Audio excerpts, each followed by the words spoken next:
Good evening, everyone, and welcome to another episode of Oxnard Live. I'm your host, Daniel Chavez Jr. 2 weeks ago, we had Michelle Ascension, Oxnard City Clerk, join us and explain how Oxnard's elections has changed since 2016. Our guest tonight is Bryan MacDonald, as well as Councilman Oscar Madrigal. Both of those two council members ran back in 2016 when Oxnard's election system was at large. This is their first time that they'll be running in a district elections. So, who is our first guest? We have a quick little bio. Councilman Bryan MacDonald has lived in Oxnard with his wife, Lorraine, since 1985. And for 30 years, he served in the Oxnard Police Department and retired at the rank of Assistant Police Chief. 5 of those years, he served as the Manager of Code Enforcement and holds multiple degrees, such as a Bachelor's in Criminal Justice from the University of Long Beach, a Master's in Public Administration from the University of Northridge, as well as Juris Doctor from Ventura College of Law. Councilman MacDonald first was elected to the City Council back in 2008 and is currently serving his third term in office. During this time, he has served on multiple boards, committees, and commissions representing the city of Oxnard, ranging from public safety, local and regional transit, as well as the readiness, preparedness for the 21st defense with the naval base. Councilman MacDonald has also participated in numerous community organizations volunteering, and the list is so long that it would take up half the show just to go through his involvement with the community, which is very much appreciated. And he continues to give back as an adjacent professor at Ventura College in the Criminal Justice Department. Ladies and gentlemen, please join me in welcoming Councilman Bryan MacDonald. Councilman? Well, thank you, sir. I appreciate the opportunity to be here with you and speak, even though it's long distance, but it will work. This is a whole new time for all of us. So exactly, it's a little bit different, but we'll still have fun doing this. Oh, absolutely. So first of all, thank you for your service with the police department, serving our community, and then your continued service to our community as an elected official. It's very much appreciated. So thank you for that. So I'm just going to jump right into it. And, the number one question that I've been asking is, what motivated you to run for office? You served as, an officer in the Oxnard Police Department. You retired as an assistant police chief, 30-year career, amazing. And then you decide to continue your involvement with the city, but this time in a different capacity. What motivated you to do that? Well, it started out as an innocuous comment. I was talking to a council member at the time. This is right around 2007, somewhere in that range. I retired in 2006. And I made a quip about, I'm retired now. I should run for council and show you guys how to run a coherent meeting so that you get done in a timely manner. And this person looked at me and said something. I said, I'm sorry, that was rude. I probably shouldn't have said that. They goes, no, it's a great idea. You should run for office. You should run for the next term. And I says, no, I really, I was joking with you. And he insisted. And so I said, you know what? I'll do it. It was an opportunity. I'm one of those people that believes when an opportunity presents itself, you should take advantage of it. In 30 years, I served this community and I just didn't want to walk away from it. So I figured this would be the next level of my ability to serve my community, the community that I love, that I live in and will always love. So that was kind of the beginning. And I ran for office, and on election night had a pretty decent lead. Woke up the next morning, was losing by a pretty decent margin. And then over the next 2-week period, I started, was getting texts, you're coming back. And I ultimately won by 30 votes. So wow. My wife's friends called me, oh God, what was the name they called me? Landslide, I think is what they were calling me. So, so anyway, it's been an adventure. I thought I knew a lot about this city, working here for 30 years. And I find that I didn't know a whole heck of a lot other than my little world. So it's been a learning adventure, and I've been having a great time doing it. It's been a blast. Now it's a little bit different because for your 30 years, you were an employee. So you were just part of the Oxnard Police Department side of it. So you weren't seeing the other side. Then all of a sudden you jump to the other side, and now you're an elected official. You're ultimately making decisions. How was that experience to kind of like separate yourself a little bit? Because I'm sure you still had friends in the police department and throughout the city, but now you were on the other side of that podium. Yeah, it was a little different at first because I went from the side of being a worker to the side of being an elected manager, not a manager, but an elected decision maker. And I think it was a little bit of an adjustment period for some of the folks that I had known over my 30-year career of all of a sudden, well, geez, an elected now, maybe I don't think I can talk to them. And Mm. I spent a lot of time showing people and talking with people and that I'm still the same Brian. I will always be the same Brian. I don't, um, do things differently or see things differently.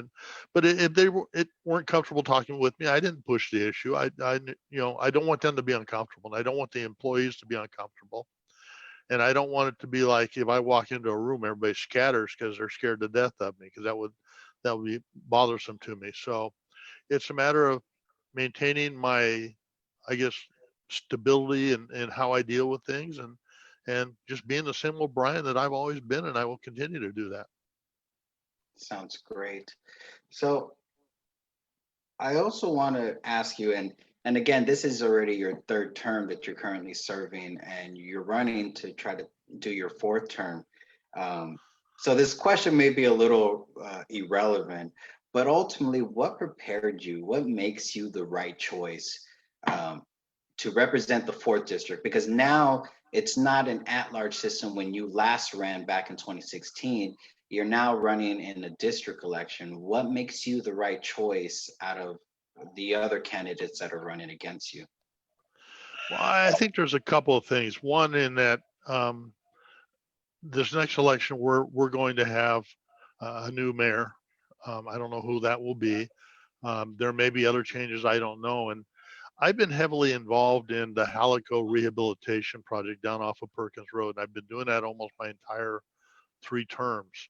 Um, and even though I'm in a district now and represent the fourth district, I'm still deeply involved in that because I have the most knowledge about that project, the most connections regarding that project.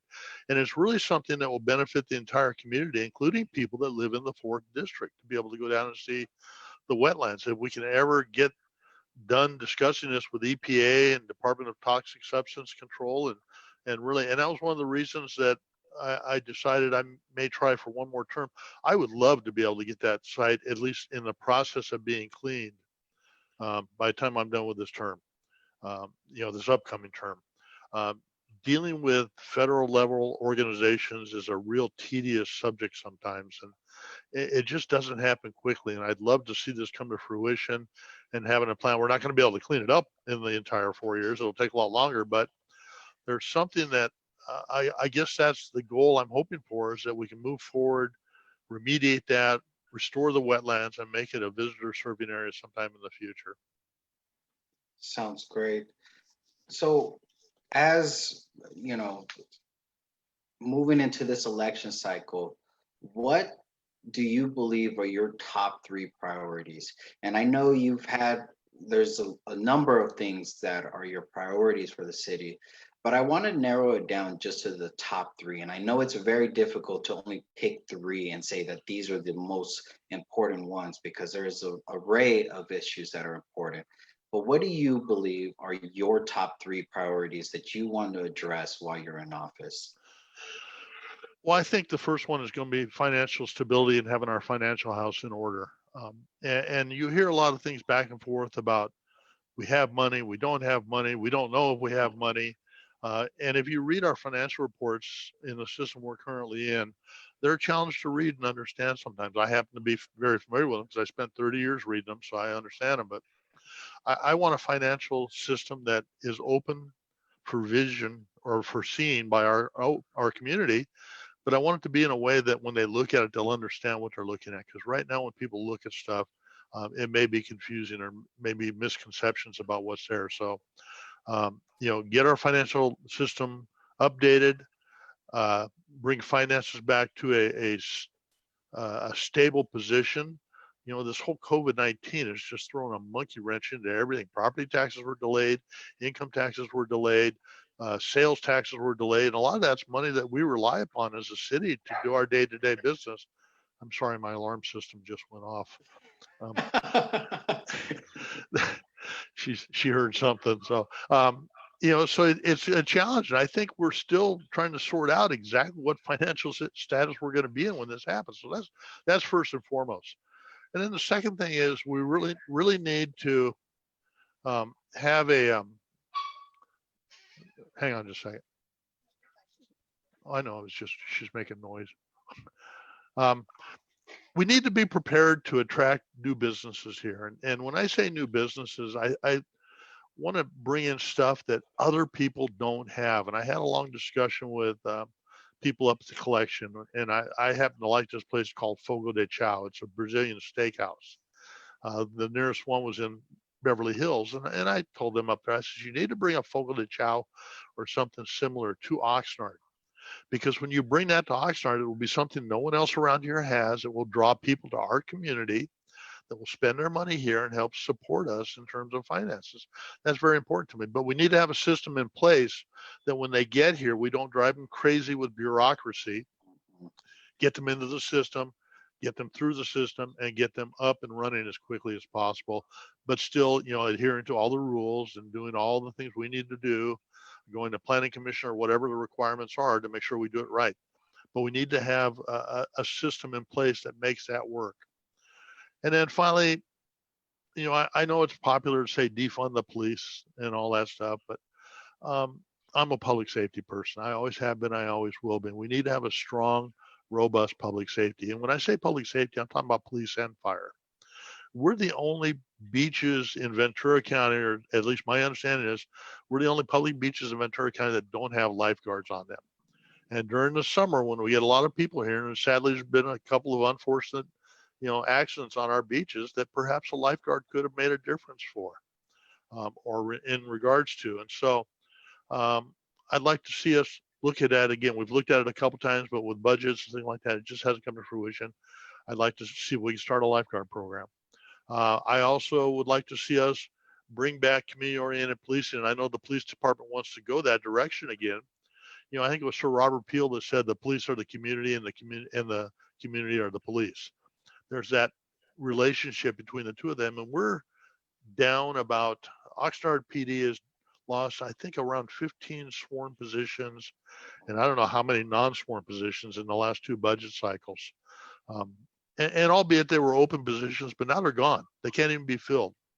And I would really like to see us get back to a point where officers are not running call to call and just pushing paperwork, that they get to know their communities, get to know their neighborhood, and that the people in the neighborhoods can see them as real living, breathing human beings that care about this community. And I think we've lost that connection right now. So, and I don't have a problem with taking a look at all of our programs and seeing there's things that we can do better.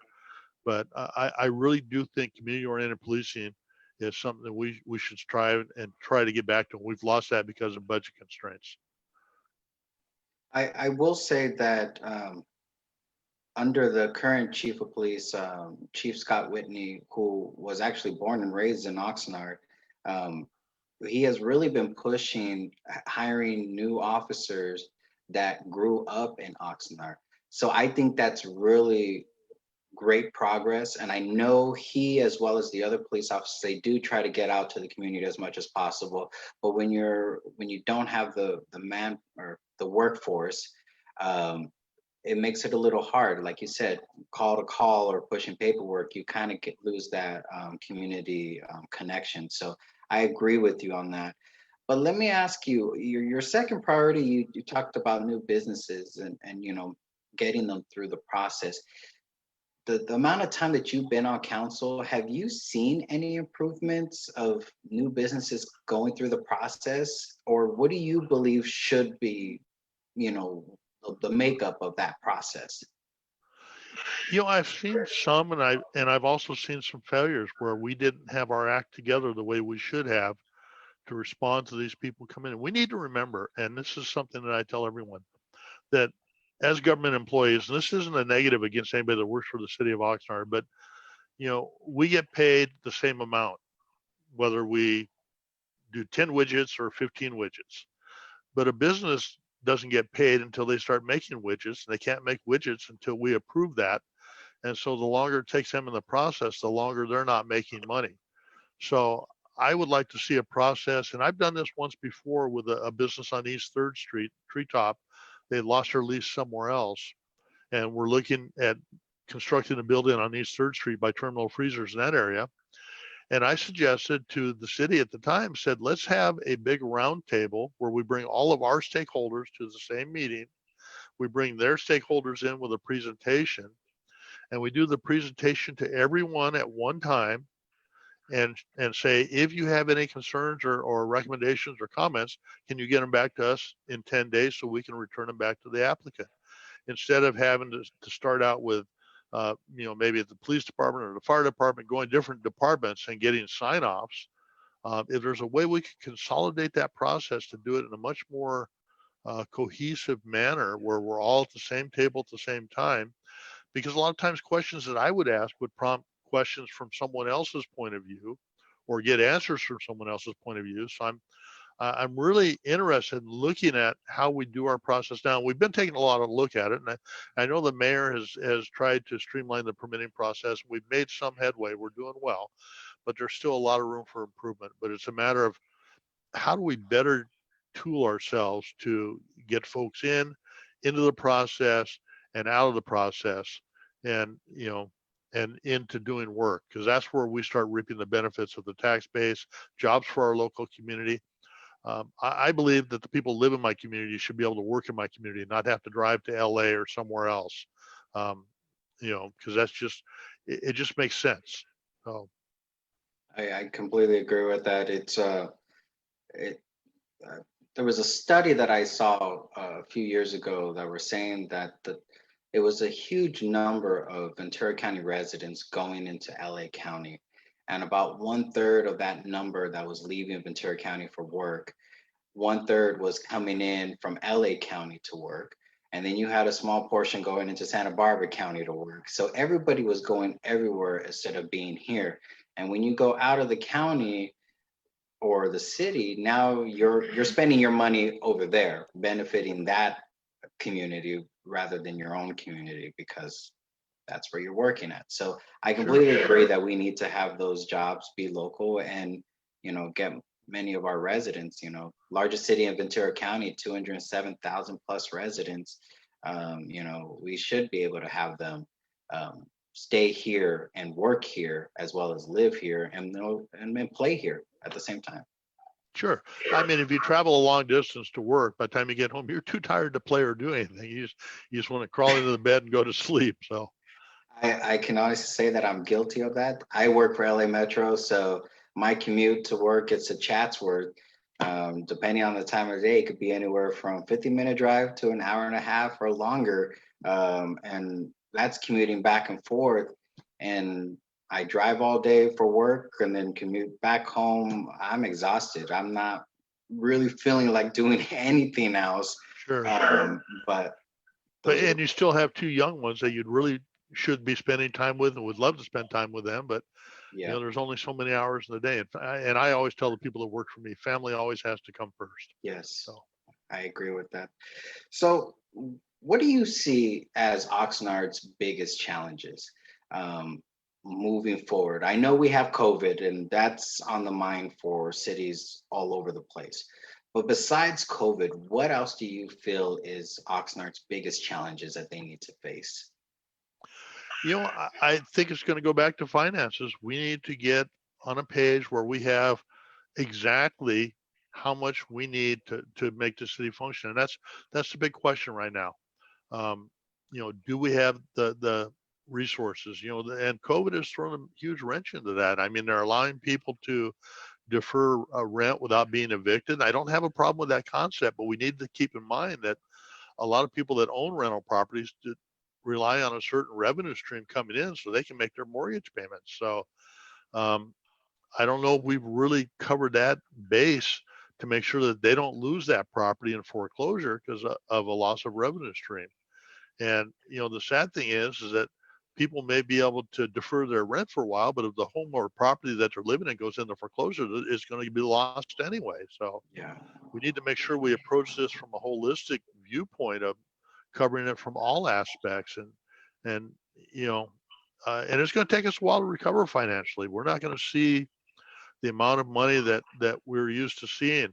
Gas tax revenues are down because nobody's driving anywhere to go anywhere, so they're not Yeah. selling as much gas at the pump. So we're seeing a decrease there. In the transit industry, Amtrak, I sit on an Amtrak board. We had an 85% decline in ridership due to COVID-19. That's huge. We had to take trains out of service. The buses are the same way. I'm on Gold Coast. We're not seeing the people on the bus. We had to discontinue routes. So it's going to be a long time to recover from this and have the money that we need. And we need to make sure that the community is comfortable with us in that we're spending the money the way it should be spent. We're not being frivolous with it. We're not doing, and that's, there's a lot of distrust of government right now. We need to get over that. And we do that by showing our books to the community, whoever wants to see them, being open, answering questions, and saying what's important to you. And I'll tell you, when I talk to people, I think certain things are important, and they are to me, but not everybody shares the same viewpoint that I have. And so I need to be open to others' views to say, what's important to you. And sometimes I miss the mark, but I'm always willing to listen and catch up on what their mark is. So let me ask you, because this election cycle, there are multiple measures on the ballot, and one in particular deals with the city's financing, and that's Measure L, which is looking to combine the CFO's position and the city treasurer's. Now, I know you cannot speak on behalf of the city, but your personal opinion, um, do you believe Measure L is appropriate? And if that it should move forward, or are you opposed to it? I have real heartache with it, to be perfectly honest. It takes a single elected position and puts them into um, overseeing the entire city's finances. Right now, that's done by a CFO, Chief Financial Officer, who is hired through the normal process. And I think with the elected treasurer as we have it now, or with any treasurer's position, that's kind of your checks and balance that's built into the system. They work with each other and check each other. And if you eliminate one position and make another position in charge of everything, that eliminates the checks and balances. And it makes it even more challenging if that elimination is to an elected person. With council, there are 7 of us that are elected. And so we have a check and a balance among ourselves. We have one city treasurer who is, the only check and balance is if the electorate decides they don't like that person and to take them out. But, so I think it eliminates a certain element of security in our system that allows us to make sure that things are working the way they are. So I'm not in favor of that measure, to be perfectly honest. Now, I want to shift gears a little bit, and I want to talk about your experience on the city council. I know you briefly touched on how it was when you first joined the council, trying to still be connected to the employees that you worked with for a number of years. But what has your experience been? That I'm sure has its highs and its lows, but what has it been like? Well, the first thing you have to remember as an elected, and this is true of any council person, is that this is a team sport.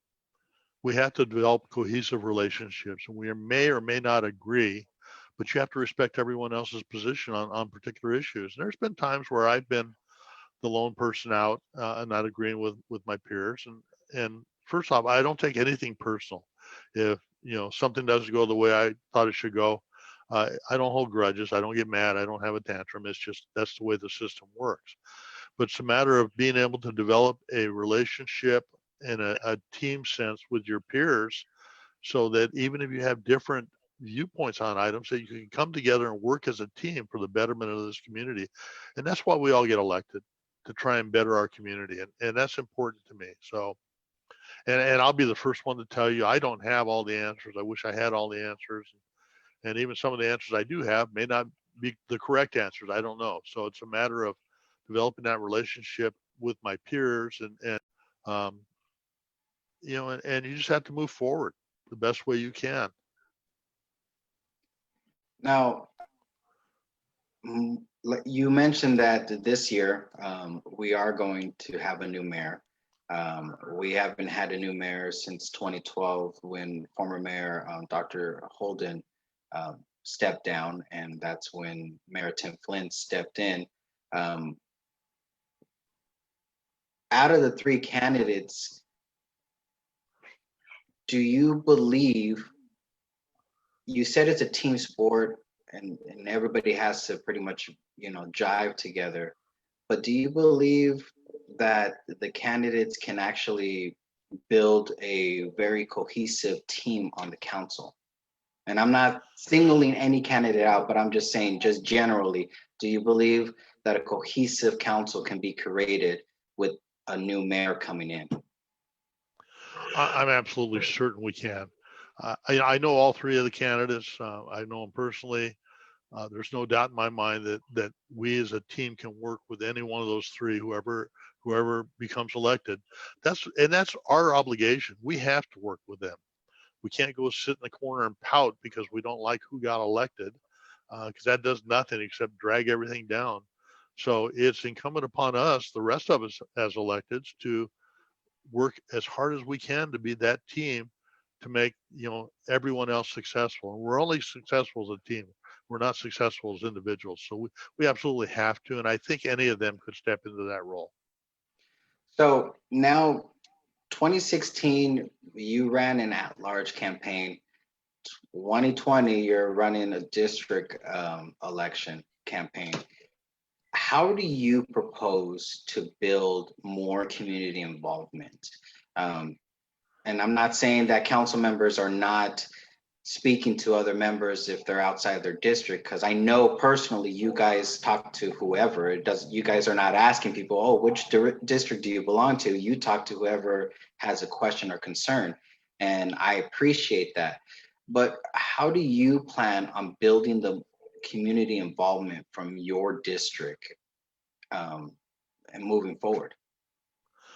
Well, because I live in my district, obviously that's why I'm running for the seat. I know most of the people that live in this area, and I get out and around and drive on a daily basis. I don't always get out in public because of COVID-19 and all that stuff, but I think it's being out and being seen and being talked to by people, and to accept those phone calls. I get calls from Blackstock South, other neighborhoods, and I don't even worry about the fact that I don't represent them. Now, what I do is, if I'm going to get into something, I do call the council member who has that district out of respect to them and say, hey, just so you know, I got asked to do this. I'm not trying to steal your thunder or take anything away from you, but they called me and I want to let you know I'm doing this. So it's a matter of letting people know that regardless of who we are or where we're at, if you want to talk to us, that we should give you the time to listen, and we should be responsive.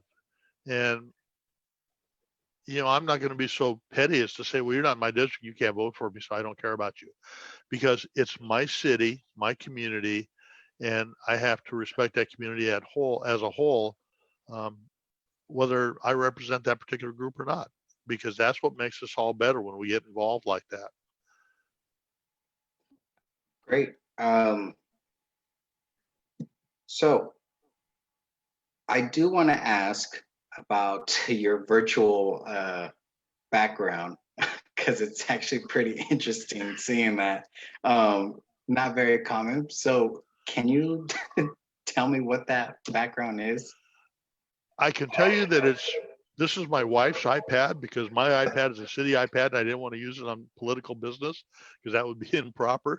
She plays Togen in the Togen Daiko group at the Buddhist temple, which is right around the corner from our house.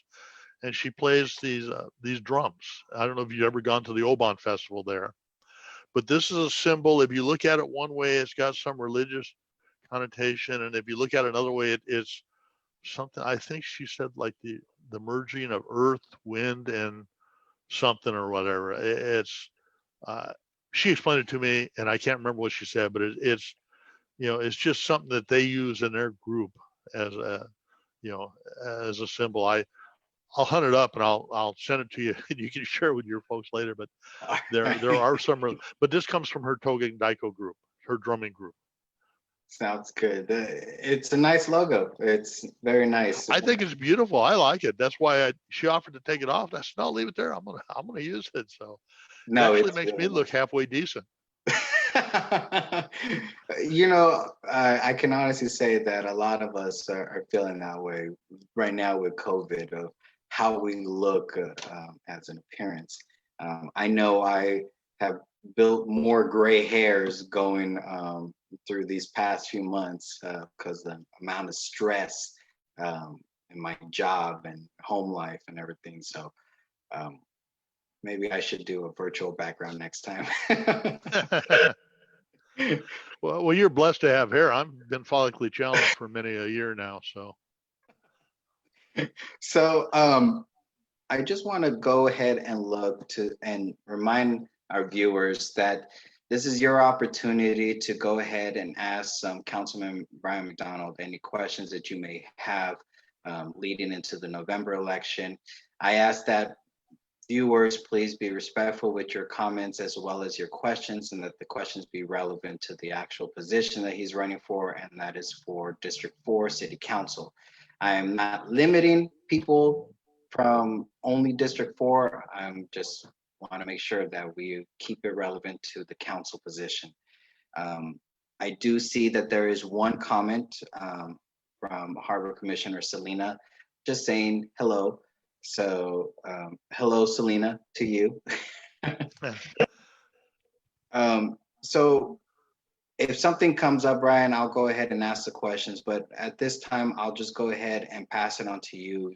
This will be your opportunity to ask, to pretty much wrap it up. Any final words? This is your opportunity. Speak to the residents and, share why you are the right candidate moving forward. Well, I appreciate the opportunity to talk and be heard and have people, listen to the program and stuff. And I will do a little gratuitous plug. If anybody needs a yard sign for District 4, they can call me. My number is 805-857-5236, and I'll take care of them. But I think I have a fair amount of corporate knowledge about this city. I have a huge desire to see this city excel and move to the future.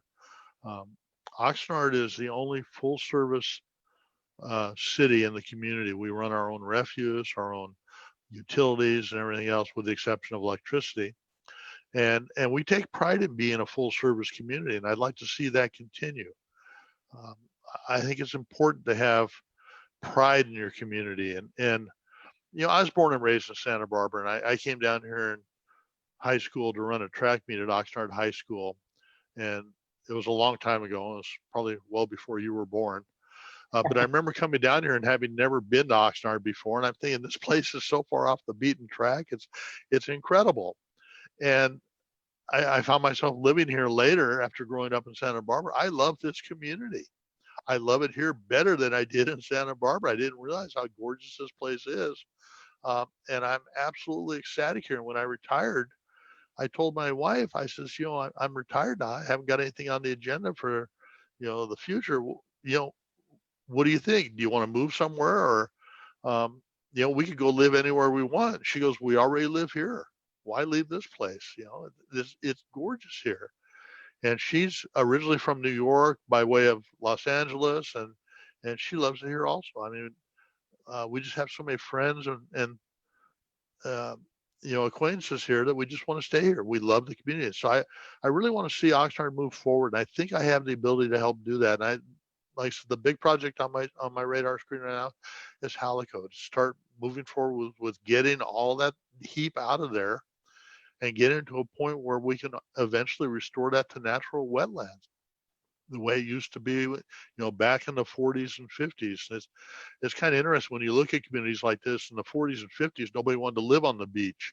And so they put all the industrial stuff down on the beach. Now we're finding out the beach is the best place to live. We're trying to get all the industrial stuff off of the beach and put it somewhere else. So, it goes through cycles, but there's a lot of flora and fauna down there that's native that needs to be protected. So that was one of the real big decisions for me to ask for one more term, and I'm hoping the electorate will provide me with the opportunity to do this.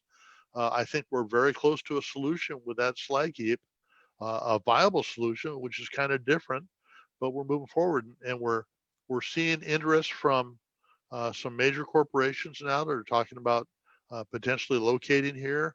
I think that's huge because that brings in jobs for my community and gives my community disposable income so they can come home not worn out from a 3-hour drive and be able to go to dinner with their family or recreate or do whatever they want locally. And we've got some of the most beautiful beaches in the world. And I remember in high school, I went over to Hawaii and I was diving over in Hawaii and talking to one of the people over there. And the guy says, "Where are you from?" And I said, "I'm from Santa Barbara, California." And we had the Channel Islands. He goes, "Oh, you got some of the best diving waters in the world right off of Oxnard and Santa Barbara." And I went, "Really?" And here I am in Hawaii diving. So, we're well known. Some of my trips back to the East Coast, I was having breakfast with one of the restaurants there, and they had beautiful ruby red strawberries on the table, and there's a card that says, "Freshly flown in from Oxnard, California." In Washington, D.C., they're bragging about our strawberries. I mean, that's huge. That's a feather in our cap. We need to be proud of our community and proud of what we do. And people have heard about us worldwide. So I think we have a lot of opportunity. I think we have a lot of things that we still need to work on, but I see positive things in the future. So it's a matter of taking advantage. And I'm one of those ones that would rather take advantage of something and say I did it as opposed to 10 years later. I wonder what would have happened if I'd have done this. So, if an opportunity presents itself, it's incumbent upon us to take advantage and move forward with it. So I'm hoping that the voters will tolerate me for one more term or for another term, and we'll go from there. That sounds great. And I've also heard people talk about Oxnard and our strawberries, and that's a real testament to our farm workers for them doing the job of picking those, and our farmland owners as well as being able to have that. We're one of the very few communities that still have agricultural land. So that's something to be very proud of. Brian, I appreciate you taking this time to speak with me, join me in this conversation. So thank you for that. And thank you for sharing your knowledge, your experience, and what your priorities are for Oxnard moving forward. So thank you for that. Ladies and gentlemen, this is Councilman Bryan MacDonald.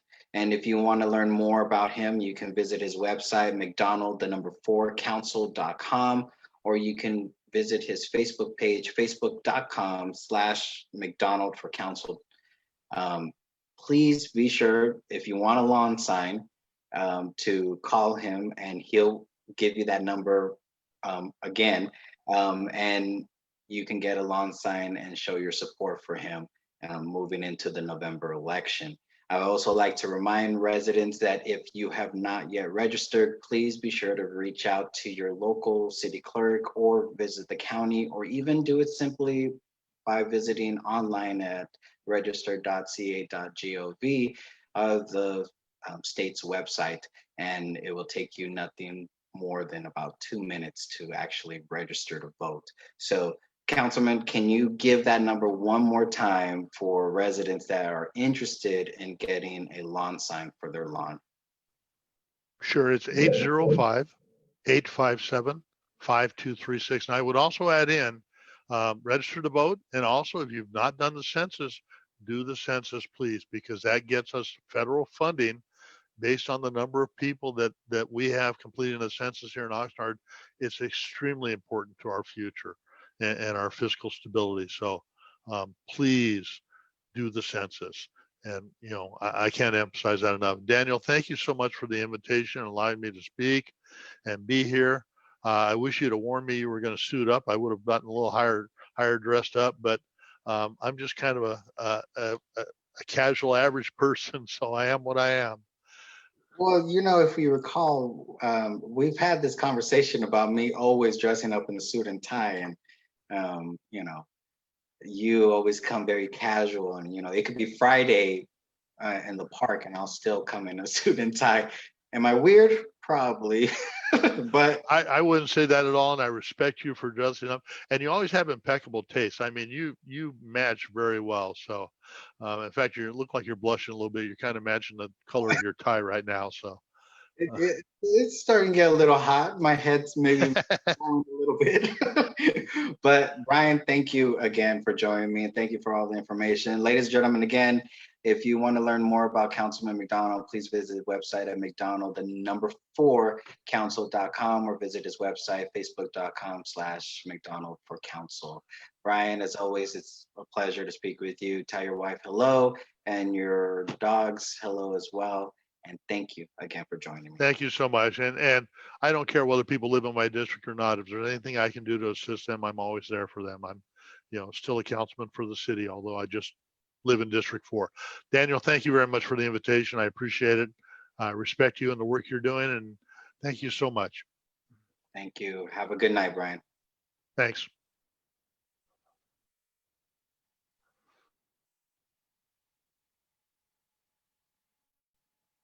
Okay, ladies and gentlemen, please be sure to stay tuned as we are doing a 2-hour show today. At 5 o'clock, we're going to have Councilman Oscar Madrigal, who is a candidate for District 3.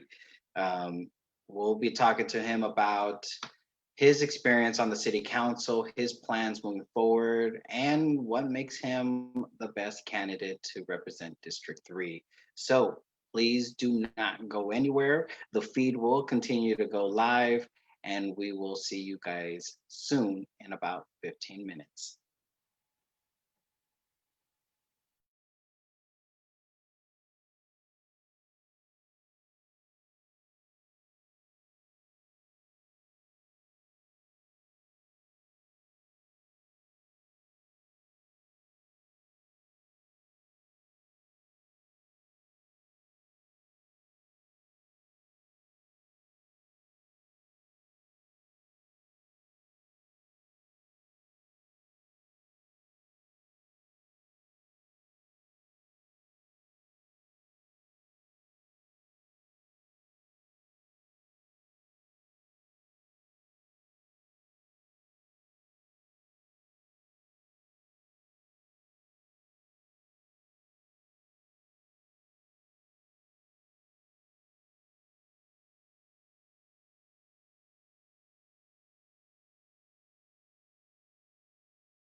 Good evening and welcome back, ladies and gentlemen.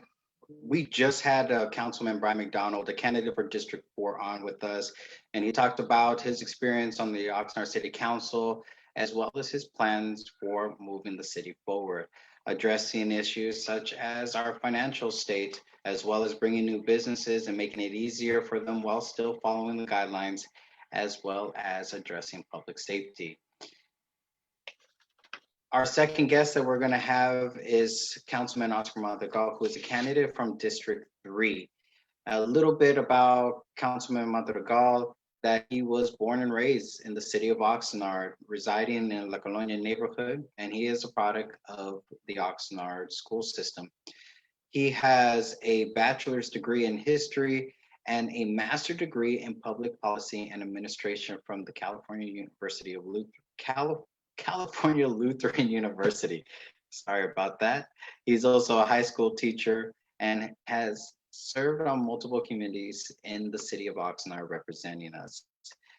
Please, ladies and gentlemen, join me in welcoming Councilman Oscar Madrigal. Councilman.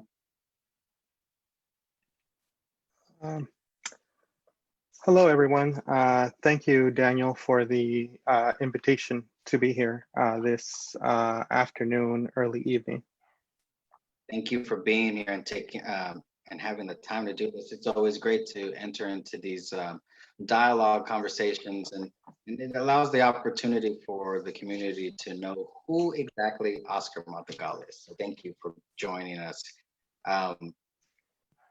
Pretty impressive, you know, when I read your bio, a product of the Oxnard school system, and then you went on to get a bachelor's degree, you have a master's degree, you know, it kind of debunks the narrative that Oxnard school systems are horrible. Would you agree, or do you think that there still needs to be some type of improvement to the Oxnard system? I agree with what you said. As with anything else, the school system, there's good and bad, as within any district in the state of California. But, you know, I believe with the school system, many focus so much on the negatives. While every year, you know, I'm not the only one. There's many, many people who go to public schools here in the city of Oxnard, go on to four-year universities, or, you know, they even do vocational training and they go out and have great careers. The focus, I feel, hasn't been put there enough. You know, a lot of these young adults, or even, you know, people who way before me who have benefited so much from our public school system here in the city of Oxnard. Obviously, now being a teacher, you know, you fully understand that, you know, maybe not everyone is going to go to a four-year university, but at the same time, you know, you should provide an education where that four-year university does become an option for everyone. Are you back, Daniel? I am so sorry about that. Oh. I don't know what happened with the computer. It just started closing windows, opening windows, so I apologize for that. Oh, no, don't worry about it. I fully understand as a teacher right now that it happens. Exactly. You're a high school teacher, so you're dealing with e-learning going on, and I'm sure you're having multiple students having issues and probably issues of your own as well with the computer. No, yeah, so it's a everyday type of thing right now, so don't worry about it. Halfway through a lesson, I'll see, you know, kid leave, so first I feel offended. What I do wrong? I see them log in 5 minutes later, send me a little quick chat. I'm sorry, you know, my internet kicked me out. I'm like, no, don't worry about it. When we first started, so maybe 3 weeks in, back in March, I don't know, it was weird. Every Monday at 10 a.m., the computer would kick me out. And that was interesting. Wow. Yeah, so then I had a group of like 20 kids who were, you know, they were out free for like 5-10 minutes without a host. So that was Oh, very wow. interesting. Yeah. But I'm sure it's gotten a little bit better, right? Now you're Oh not no, seeing the kicking out. no, yeah, like it's a little less. I think when everyone first started, it was kind of like something new. Um, I know I had to improve my like Wi-Fi system at home, so it was a learning process. I think everybody was kind of thrown into it at first, and a lot of people, or me included, we all learned as we went. So now that we're doing it again, I think lessons have been learned. I believe that everyone's doing a better job now than they were at the beginning. And I think overall, like although there is a lot of drawbacks about the e-learning, I think it's kind of changed education for the better because it taught everyone to be a little bit more innovative in their teaching style. Sounds good to me. I know I'm having a little bit of a, not a struggle, but trying to keep my 4-year-old focused is Oh very, no, very hard. no, no, that's I don't envy you at all. That's a difficult task. That's Yeah, no, that's very, very difficult. I have a nephew and he's 6. So I could just Uh, imagine what he's up to right now in first grade. it's very interesting to say the least. Yeah. But I want to go ahead and jump into the first question. Now, you ran back in 2016, successfully winning your seat, and during that time, it was an at-large system. Now, this Mhm. is the second time that the city of Oxnard will be entering into a district-based election. What motivated you the first time back in 2016 to run for office? And then what motivated you to run again? So looking back at it, I think starting way back when I was young, I remember occasionally, buying the VC Star or the LA Times. Back they were probably about maybe 50 cents, quarter, 35 cents around there. And I was little, so like I would just kind of like read the local section and the sports section. And I learned so much about what was going on in the city, what was going on in the county, and the local area.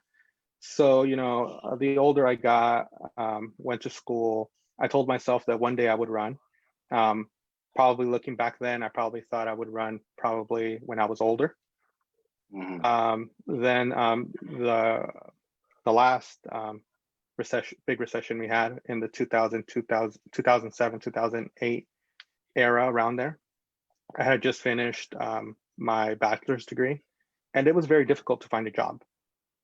It was it was tough, and looking at it now, like I worry a lot about not only our college grads but our high school grads.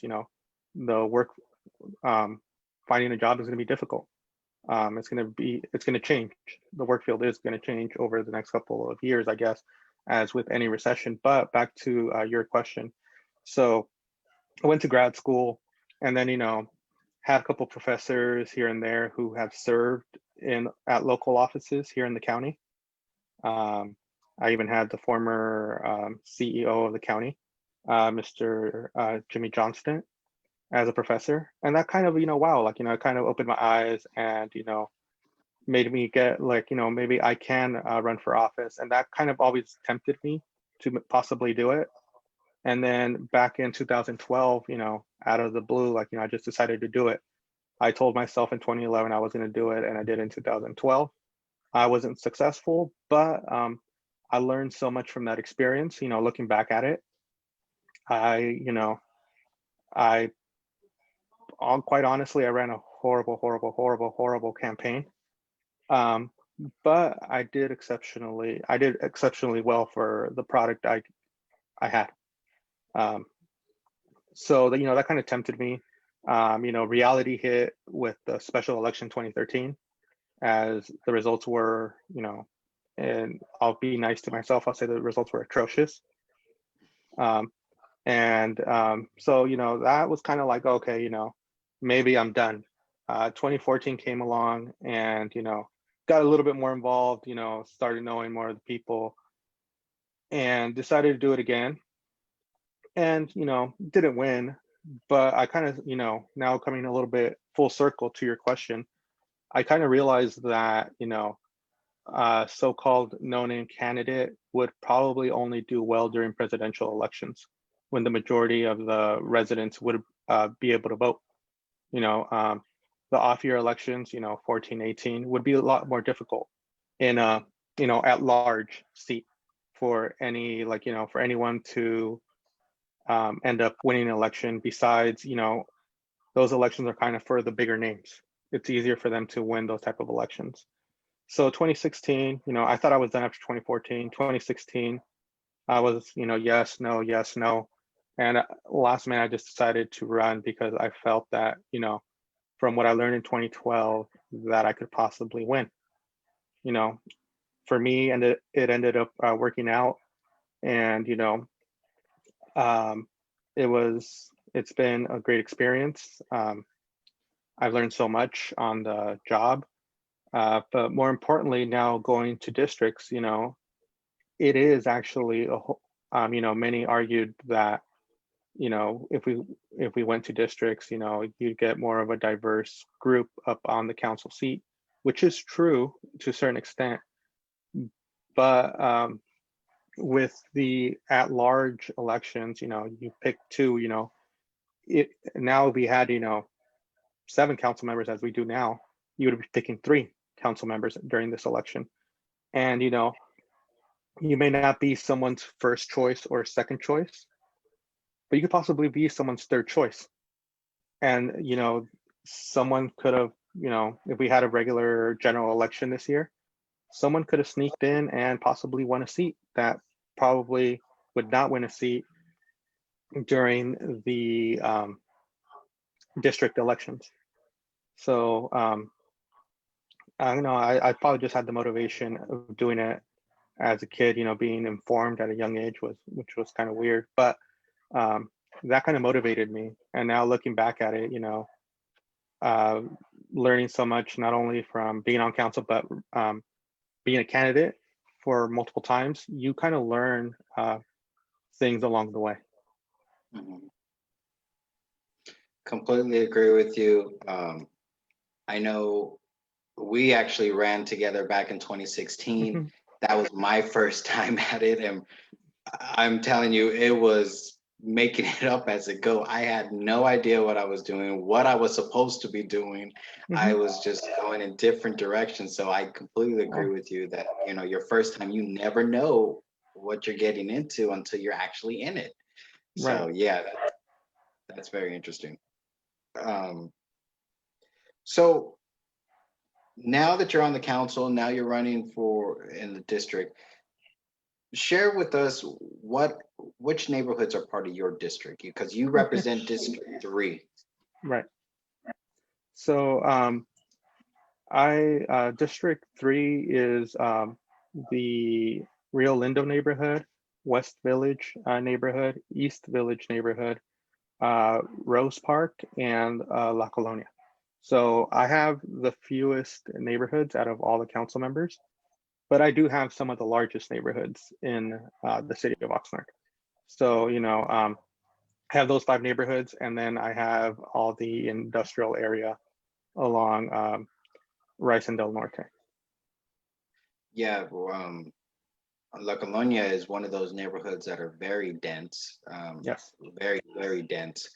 So yeah, it may be look like a small neighborhood on the map, but in fact, it can challenge any other neighborhood as far as the populations go. Um, do you see yourself being the right choice um, for these neighborhoods, for this district? Mhm. You have 2 other candidates that are also running. Mhm. Do you believe you are the right choice to represent them on the council? Yes, I do believe I'm the right choice.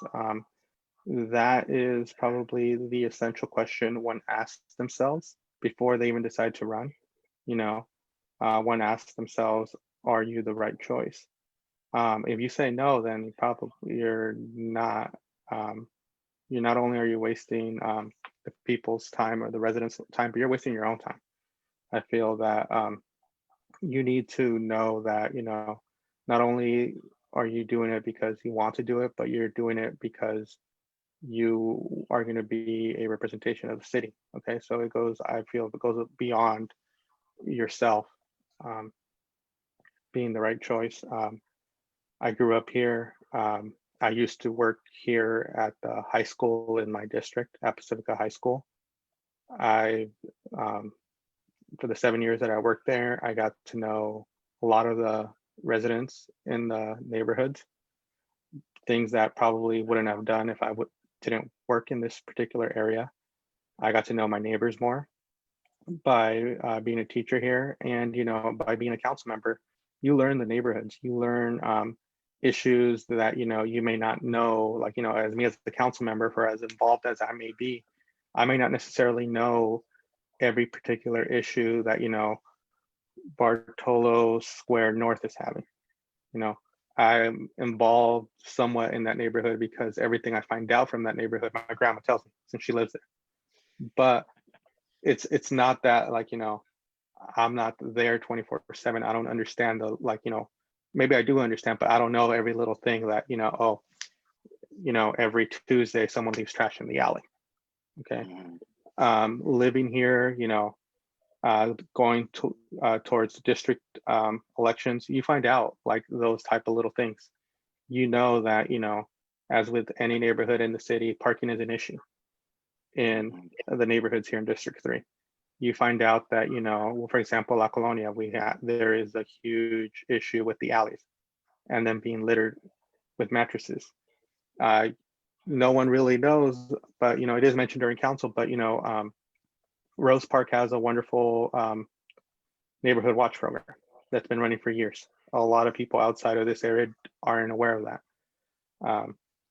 You have East Village, which on the outside everything looks like great. It's a prosperous, newer neighborhood, but then you do have a density problem in that neighborhood as well. West Village, they've had issues with the city, and going towards to their neighborhood meetings, you find out other things that normally a lot of people won't know. Their walkway needed new lighting. People leaving things here, people leaving things there, little things. And then if you go to Rio Lindo, you see the different aspects, which you kind of see in Colonia as well, that although it's one neighborhood, technically speaking, it's like 2 or 3 different neighborhoods within a neighborhood. Going to their neighborhood meetings, is eye-opening. They have great participation. They just have issues with finding a venue to meet. And sometimes they end up meeting in the park, which is great during the spring and summer, but not so great during the fall and winter. So I know that they were very creative when the school, they were doing maintenance to the school. So the school closed off to them. So they weren't able to have neighborhood meetings. So I went to a meeting on a Saturday afternoon at the park because that's the only place that they had. And they had issues with trying to find a location. So, it's those type of little things that you end up finding out as a council member, or just by being involved. I know some of the other candidates are very involved in their neighborhood, and it's great. It's eye-opening. As a council member, well, not even as a council member, as a resident of my neighborhood, I'm envious of the other neighborhoods in my district. They're very united, and it's a great learning experience seeing, the neighborhood system, not only in your neighborhood, but in other neighborhoods. And you see the differences, you see similarities, and you see, what works in one neighborhood may not necessarily work in a different neighborhood. So when you first got elected back in 2017, I saw you take a very proactive approach and kind of hit the ground running. You were attending neighborhood council meetings when they were still around pre-COVID, because I was attending a lot of those meetings, and you would pretty much be at all of them, which I thought was very impressive because there was only really one other council member that was actually doing that, and that was Councilman Perello. So I commend you for that because everything that you shared, I don't believe you would have had knowledge of unless you actually took that active role. So I know I appreciate seeing that as a resident of the city, not necessarily a member of District 3, but as a resident, seeing a council member actively engage is one of those things that I can appreciate. So thank you for doing that, taking those steps on your own and doing that. Let's change it up a little bit and tell me, what are your 3 priorities for the city?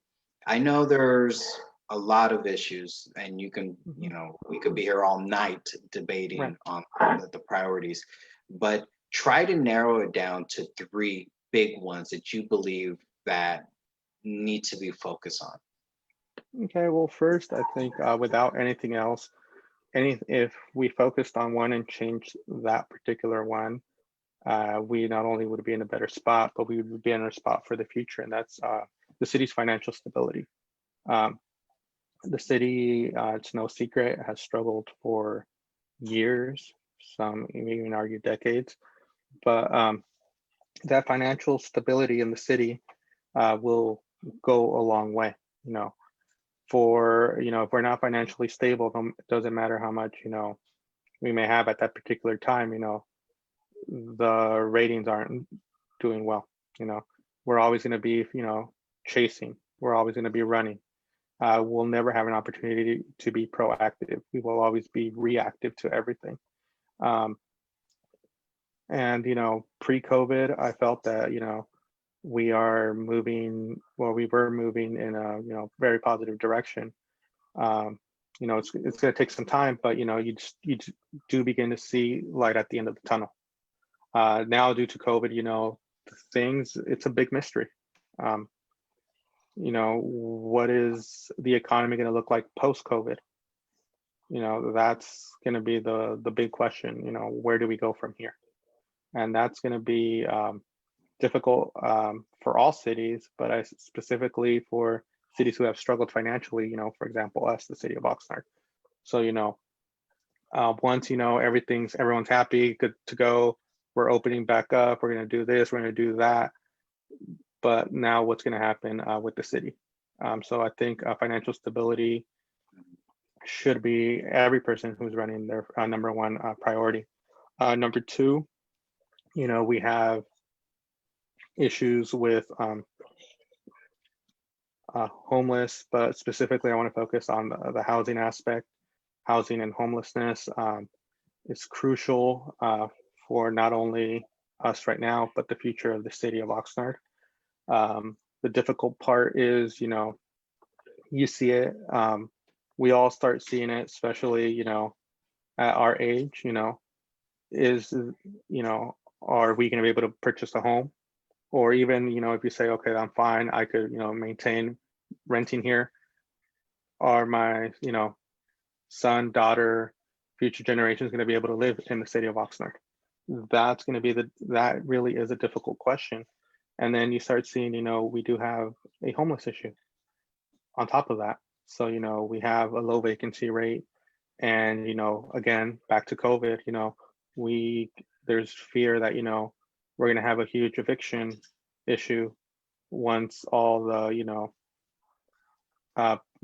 current conditions or current eviction moratoriums are in place. But post eviction moratoriums, we may have a bigger homelessness issue. So, and, for years, us as a city, we've been kind of like running around, from one spot to another. It's just one hotspot, get rid of that hotspot, move the hotspot over to a different place. So, we do need to focus on housing. I understand that housing, is not always the most popular thing to talk about. Everyone wants more housing, but nobody wants housing anywhere near where they live. I completely understand that aspect of it. But, people do complain about homelessness. The easiest way to resolve that issue would be housing. And lastly, there's many other issues, but it would simply be economic development. Um, Year in, year out, you know, expenses and revenue, and expenses keep slowly but surely rising. Natural inflation for the most part, but our expenses, aren't keeping up. We need to, be, a little bit more friendly to business. We need to, we have better jobs for residents here in the city of Oxnard. You, as long, same as me, we don't necessarily, our day jobs, we don't work here in the city of Oxnard. So, if Yeah. maybe we had, a little bit better jobs, more and more people would work here in the city of Oxnard. And, with better paying jobs, we'll waste less money, not only on gas, but more importantly, we have more time to actually spend with family or doing other activities instead of being on the freeway. So, those are the three really big things. And you hit the nail on the head, and this was actually something that we spoke with Councilman MacDonald about, was the whole trying to get those jobs here in the city, and so that our residents are able to spend more time with their families. Because, like you mentioned, we don't work here; we're commuting to work and then back, and we lose not only time, but we lose that opportunity to spend with our families. So, financial stability, I think I agree with you. It should be the number one priority for any candidate. Um, so let me ask you, this election in November, there's Measure L that's going on the ballot. And it's supposed to be a merger between the CFO, the Chief Financial Officer of the Mhm. city, which is an appointed position. It's a hired position, and merge it with the city treasurer, which is an elected position. Where do you stand on Measure L? Well, Measure L, you can see how, it'll be one less cost for the city. However, you also have to look at it then, anyone could be elected to that position. You know, um, if I'd say one day, oh, you know what, that looks, I could possibly do that. Well, I could run for it, I could get elected, but at the same time, I know within myself that I wouldn't be able to, I'm not capable of that position. I can't run the finances of the city. So, that's the huge drawback, because technically speaking, anyone can be elected. And obviously, then you start having the argument that, well, you should have, certain things for, the treasurer. But then if you do that for the treasurer, you have to do that for everybody. And, so it is hard, it's one less expense, but again, long term, it probably is going to cost you more if someone who is not capable of doing the finances for the city is actually elected. Now, do you think it's appropriate? I know you mentioned that it's one less cost, but do you think it's appropriate to have those two positions merge? And like you said, anybody could be elected. And ultimately, what it's going to do is that if you're 18, a registered voter, and you live in Oxnard, you could potentially be the next city treasurer. And if Measure L passes, now you're in charge of a $500,000 budget and 200 plus in finances. Do you think that's an appropriate thing? No, well, like I said, short term, you think, oh, what's one less expense? You're paying one less person. But long term, how much is that particular person going to cost the city? You know, they could be 18, they could be 40, they could be however old if they have no background in finances, it's going to cost the city a lot of money for hopefully just the next for the 4 years while they're there, because the city's gonna have to be hiring people like crazy to keep up with Yeah. the things that the other person is doing wrong or not being able to do. So you'll be paying an assistant, assistant one, assistant two, assistant three, to do the other person's job. So that's, realistically just looking at it, that's, difficult, and that's gonna be hard. There's no sane way of saying that, it's gonna be bad for the city. Thank you for clearing that up. Because I agree, in the short sight, it does look okay, one less position to worry about. But long term, yeah, how much damage can that person really do during that time? So, what do you see as Oxnard's biggest challenge? I know you gave your three priorities, but what do you believe is Oxnard's biggest challenge? And again, it's one of those things that you can name 100 different things, but what do you believe is like the number one? Overall, just and this is just kind of from being on council, it's just the simple stability of the city. It could be financing, it could be just employment wise, but if the city isn't financially stable, then it's easy to poke holes at the city, and then obviously one hole leads to a bit larger hole, or it leads to a brand new hole. And I think that's what's been going on with the city for years, decades at a time, where as a resident, I understand, it's easy, it's simple, it's understandable to be upset with some of the things in the city. I completely understand. It's the stability, though, that something simple that could be fixed probably will get fixed soon, but the public may not necessarily trust the city because of previous actions.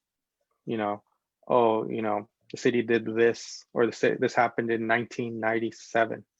This happened. Okay, so if you have many of those stories, what has changed? What has changed? And that's hard. And that's something hard because public trust and stability, no stability, no public trust. Realistically, it may not matter who's up there, but if that stability is not taken care of, that public trust is never going to be gained. So, if you look at it that aspect, it's difficult. So, you are now in your last year of your first term. How has your experience been on council? I know hasn't been the easiest. There's been a lot of road bumps during your tenure on the council. So share, what has your experience been being an elected official in the city of Oxnard? In all honesty, I've had a great experience doing this. The very important aspect of it is, if I were to get elected again and, things calm down, I probably wouldn't know what to do. Ever since I've been elected, there's always been, one thing after another.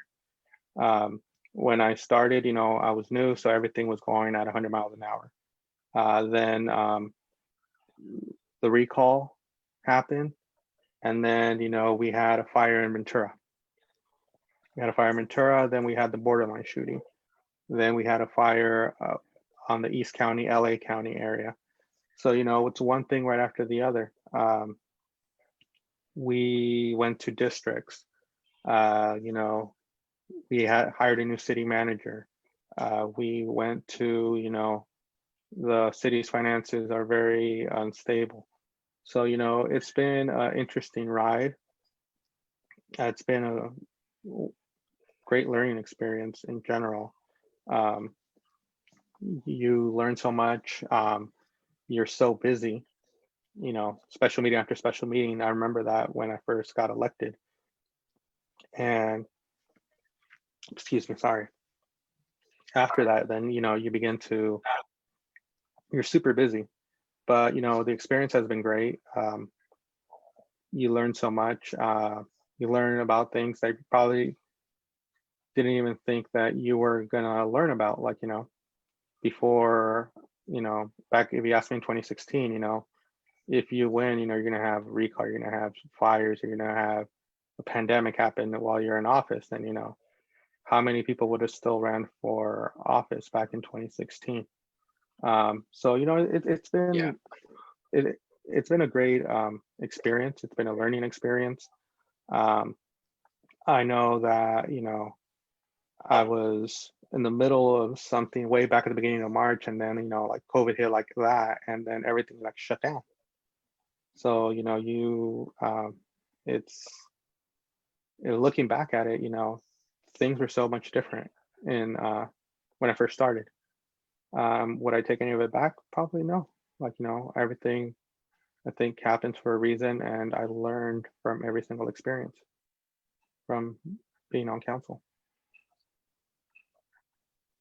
Now, you mentioned COVID, and that is on the mind of cities across the nation. Mhm. Um, if you're reelected to the Oxnard City Council, what are your plans to try to garner the support and that's consensus on the council to try to move our city towards a recovery effort? No, yeah. As with anything, I know one particular councilman is very well known for saying this. I'll go ahead and say his name, Councilman Perello. You know, before he would say you need a three, but now he says you need four. But as always, you need a majority of the council to agree. But with something like this, you need like the entire council. You need a united front. Um, we as a city of Oxnard, we have been working with the county. All cities have been working with the county, but it does take a united front in something like this. Yes, I understand that you may I may want something, some sort of COVID relief for particular section of the city or for a particular item, but at the end of the day, something is a whole lot better than nothing. And as a city, we need to talk to our legislators, we need to talk to the county. We need to get that help here for the city of Oxnard. Every day I get a COVID update, and it's hard to see when it's hard to see that over 40% and almost 50% of all new cases for a 2-month period were all here in the city of Oxnard. You know, uh, Yeah. Before Memorial Day, I wouldn't say we were doing great, but we were doing well, keeping those numbers low. After Memorial Day, and probably right around probably till like 3 weeks ago, we were having like huge increases at a time here in the city of Oxnard. We went from being like the third highest in the county to now being like triple the number of the second most populated city with COVID cases. And that was all within like a 1 month. Let's say I'm losing track of days. That was all within a 3 month, 3-month period. Yeah, so it is difficult, Yeah, but it's very easy. It's very easy to lose track of days. Believe me, yeah, I sometimes forget which day I'm at, and so no, I agree. yeah.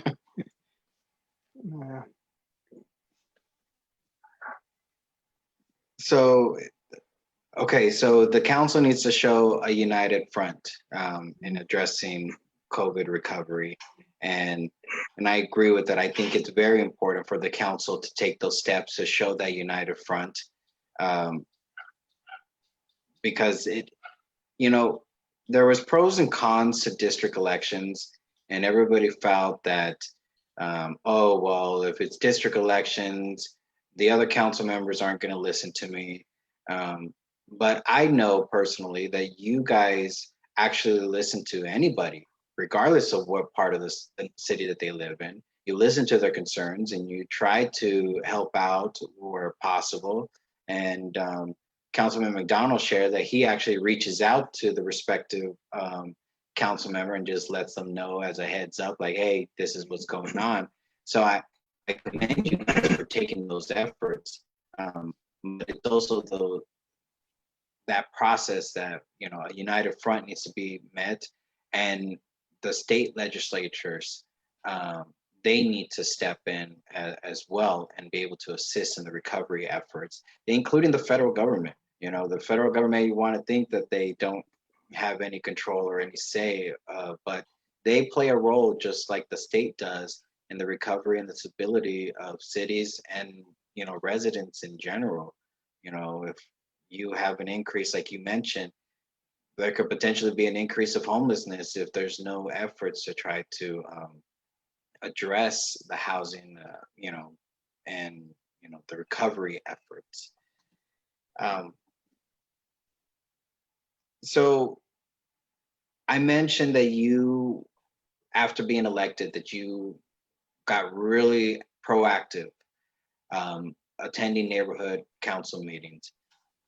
What are your plans to continue to build that community involvement within the district, within the city? Sorry, excuse me.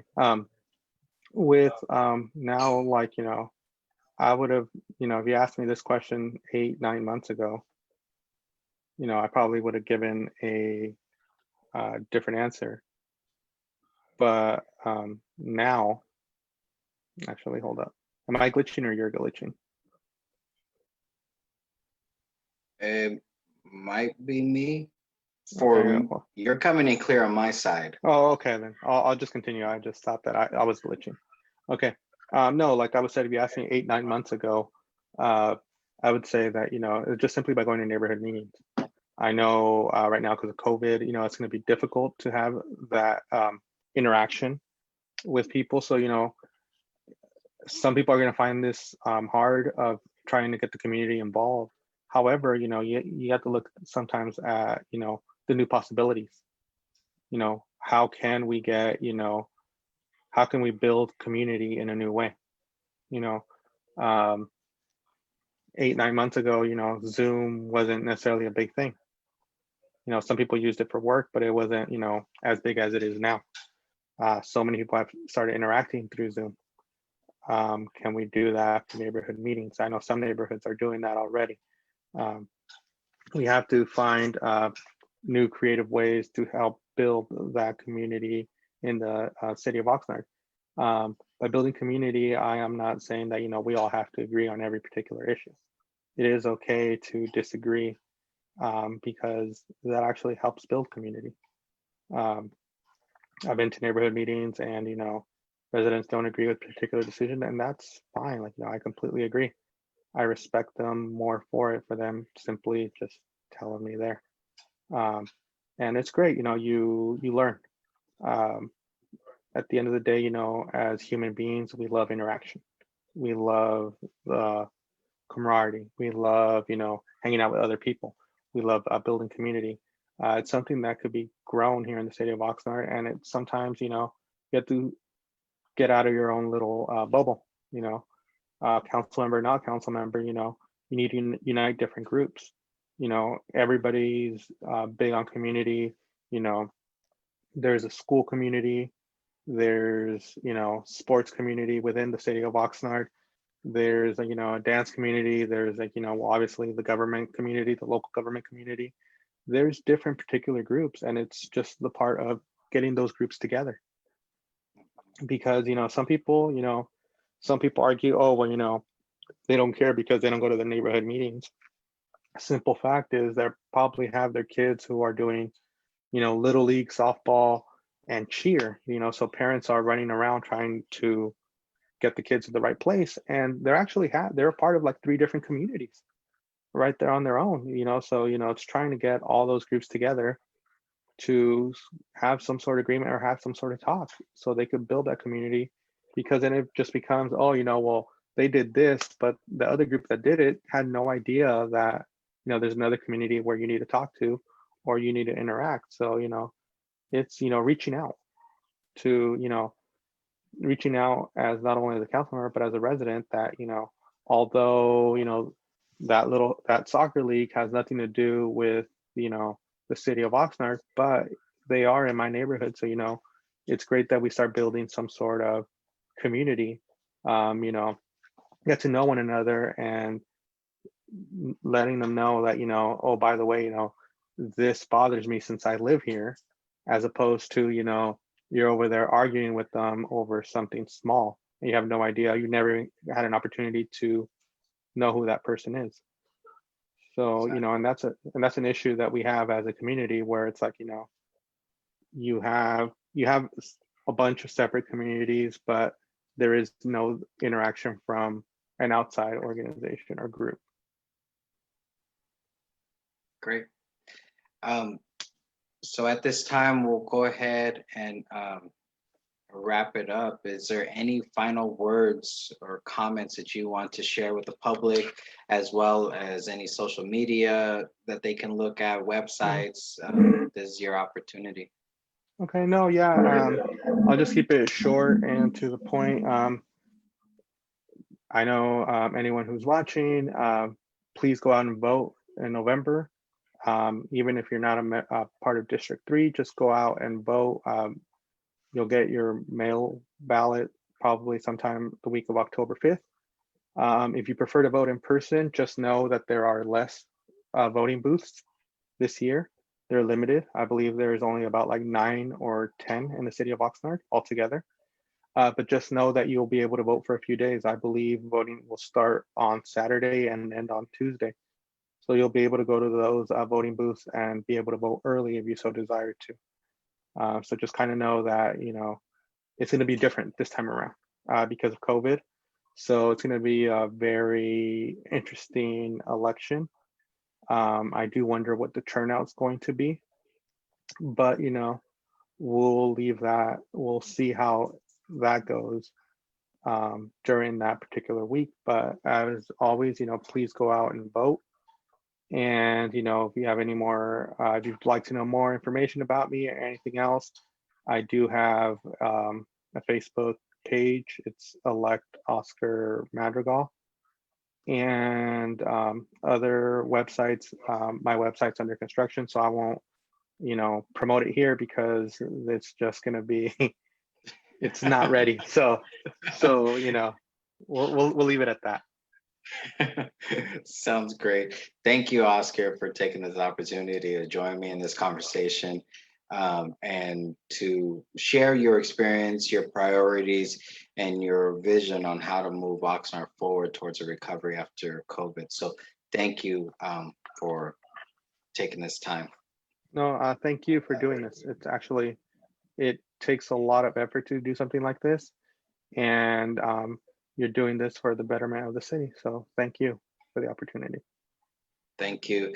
Ladies and gentlemen, this is Oscar Madrigal, who is a current councilman and a candidate for District 3. Again, if you want to visit him on his Facebook page at Elect Oscar Madrigal, and as soon as his website's available, I'm sure he'll post it on his Facebook page. Just as a reminder, as Councilman Madrigal was mentioning, to get out and vote, to register and vote. Register tovote.ca.gov is the state's web portal to be able to register to vote. It takes about 2 minutes or 3 to do so. Deadline to vote by to register to vote by mail or online is on Monday, October 19th, 2020, as well as mentioned by Councilman MacDonald during our last segment, that the Census 2020 deadline is going to be on September 30th, 2020. Very important that everybody participates because this talks about how much money each city and area gets from the federal government. It helps fund schools, healthcare, public safety, and it also breaks up the number of representatives we have in Congress. Next week, on Thursday, September 17th, we have Jack Villa, who is a candidate for District 4. So please be sure to mark your calendars, set your alarms for next week, Thursday, September 17th, with Jack Villa for District 4 at 4 p.m. As always, thank you, Councilman Madrigal, for taking this opportunity. It's always a pleasure to speak with you and hear your insights. Ladies and gentlemen, this is Oxnard Live, and I'm your host, Daniel Chavez Jr. Remember, Oxnard Live is all live and 100% real. Everyone have a great night. Thank you.